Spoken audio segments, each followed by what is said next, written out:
On a la chance d'être dans le plus vieux corps de cadets au niveau du Québec, d'être l'un des premiers qui était reconnu comme étant bilingue aussi. Ce qui démontre qu'on a beaucoup de cadets. Je vous dirais, sur 52 cadets, on a 2 cadets qui sont originaires du Québec, du Canada. Le restant sont tous de nationalités différentes. En Chine. Chine? Chine aussi. Philippines. Chine. Philippines. Cameroun. États-Unis. Québec. Chine. China. Russie. Colombie. Québec. Pérou. Taïwan. Chine. Nigeria, Cameroun. République dominicaine. Cameroun. Belgique et Haïti. De s'assurer que tout le monde puisse être inclus dans une seule activité. Pas parce que tu viens d'un pays, que tu viens d'un autre, qu'on ne peut pas faire les mêmes activités. Pour nous, c'est super important de ce côté-là.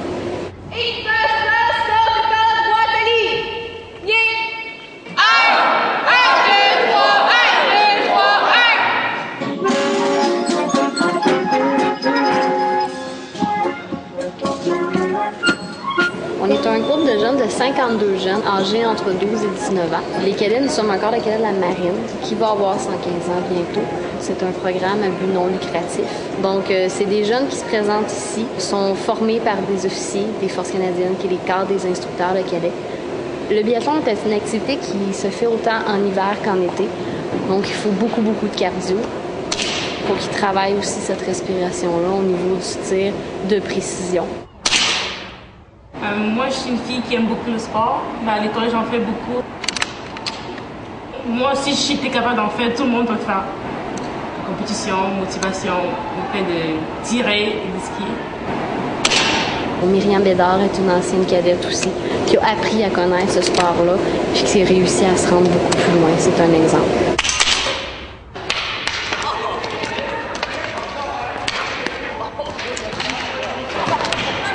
C'est certain qu'on fait du sport, qu'on est habitué de faire souvent à l'école, du hockey cosum, du basketball.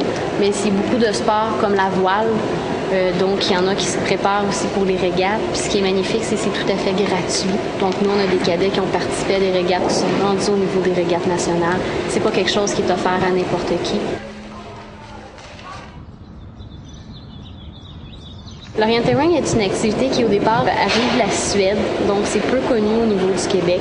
C'est une course qui se fait au niveau de la forêt, mais nous, on le pratique dans un milieu un peu plus urbain. Donc, ils sont capables de voir les roches, ils sont capables de savoir où sont les routes, et etc. Donc, ça, c'est l'orienteering en général, qui doit être fait dans un court laps de temps. On cherche à chercher des qualités, des valeurs qui vont venir à ce qu'ils deviennent les meilleurs citoyens, le travail d'équipe, le leadership. Pour nous, c'est très important. Le respect des autres, on est dans un corps de cadets multiculturel. Donc, le respect pour nous est quelque chose de très important, mais la fierté d'être qui qu'on est, puis de s'inclure avec l'esprit d'équipe, l'esprit de famille, par exemple, ça, c'est quelque chose qu'on essaie de voir. Le respect des autres et le respect de soi aussi, ça, pour nous, c'est quelque chose d'important.